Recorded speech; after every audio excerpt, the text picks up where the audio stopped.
Salom hurmatli investorlar va treyderlar. Siz bilan loyiha System Guru Markets. Kompaniya haqida qisqacha ma'lumot bilan boshlaylik. Agar kerak bo'lsa, pauza qilish mumkin. Ko'rib chiqilayotgan kompaniyaning barcha ko'rsatkichlari bilan yaqindan tanishishingiz mumkin. Endi kompaniyaning asosiy fundamental ko'rsatkichlarini tahlil qilaylik. $3 ticker, delitter. Ko'rib chiqish 2025 yil 26 iyundagi ma'lumotlarga asoslanadi. Tasnifiga ko'ra Guru Markets kompaniya $3 pastki toifaga kiradi. Retail Prom baholashda 46 ta kompaniya ishtirok etmoqda. Qabul qilingan qarorlarni ushbu videoning oxirida ko'ramiz. Ko'rib chiqilayotgan kompaniya uchun umumiy natija -10 balldan 5 ball. Pastki kategoriya uchun o'rtacha ball 8 ball. Agar uni keng ko'rib chiqsangiz, umuman AQSh bozorida. Biz butun fond bozori uchun o'rtacha ball 8 ball ekanligini ko'rishimiz mumkin.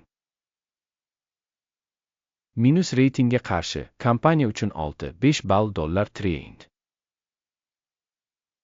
Kompaniya aksiyalari narxining dinamikasini solishtirish $3 va kichik toifadagi aksiyalar. 12 oy ichida kompaniyaning aksiyalarini ko'ramiz $3 -9% dinamikani ko'rsatdi. Kichik toifadagi narxlarning o'zgarishiga qarshi -2%. Kompaniyaning bozor kapitallashuvi $20.76 milliard dollarni tashkil etadi. Bozor kapitallashuvi bilan $285 milliard dollar pastki kategoriya hisoblanadi. Kompaniyaning balans qiymati $89 milliard dollarni tashkil etadi. 56 milliard dollarlik kichik toifadagi kitob kapitallashuvi bilan. Bozor va balans kapitallashuvi ulushlarini taqqoslab, biz quyidagilarni ko'ramiz. Egallagan ulush $3. Pastki kategoriyada bozor kapitallashuvini baholashda 282% ni tashkil etadi.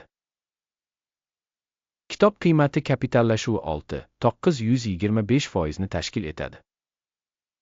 Kompaniyaning bozor ulushini va kichik toifadagi balans qiymatini baholash yomon -1 ball. Tahlil qilinayotgan kompaniyaning 892 milliard dollar qarzi bor. Balans qiymati bo'yicha moliyaviy majburiyatlar kapitalning 203% ni tashkil qiladi.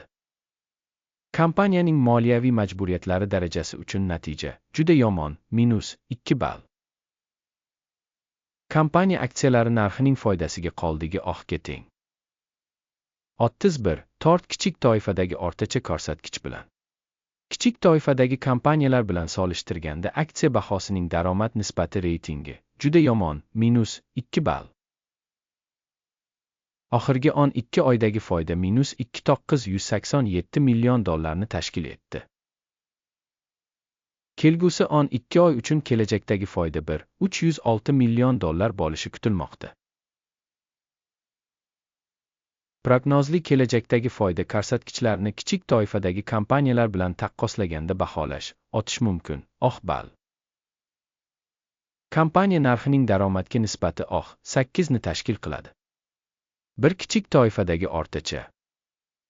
Kompaniyaning bozor qiymatining daromadga nisbatini kichik toifadagi kompaniyalar ko'rsatkichlari bilan taqqoslaganda baholash yaxshi 5 ball. Oxirgi 12 oydagi daromad 24,59 milliard dollarni tashkil etdi. Kelgusi 12 oy uchun prognoz qilingan daromad noma'lum. Kichik toifadagi ko'rsatkichlar bilan taqqoslaganda kutilayotgan kelajakdagi sotish hajmlari ko'rsatkichlarini baholash yomon -1 ball. Marginallik -2% ni tashkil etadi. Kichik toifadagi o'rtacha 3% ni tashkil etadi. Kichik toifadagi kompaniyalar ko'rsatkichlari bilan solishtirganda savdo marjasini baholash otish mumkin -5 ball.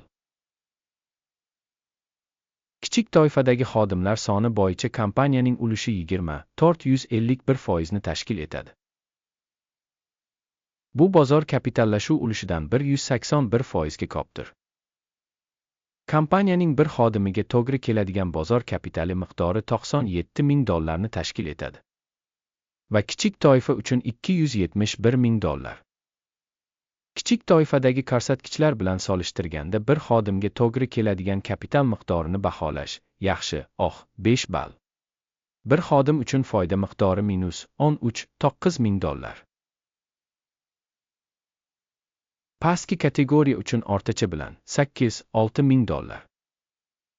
Kompaniyaning bir xodimiga to'g'ri keladigan foydani kichik toifadagi ko'rsatkichlar bilan taqqoslaganda baholash tolet -5 ball. Kompaniyaning har bir xodimga to'g'ri keladigan savdosi $115,000 tashkil qiladi. Kichik turkumda $283,000. Kichik toifadagi kompaniyalarning ko'rsatkichlari bilan solishtirganda har bir xodimga sotishni baholash otish mumkin -5 ball.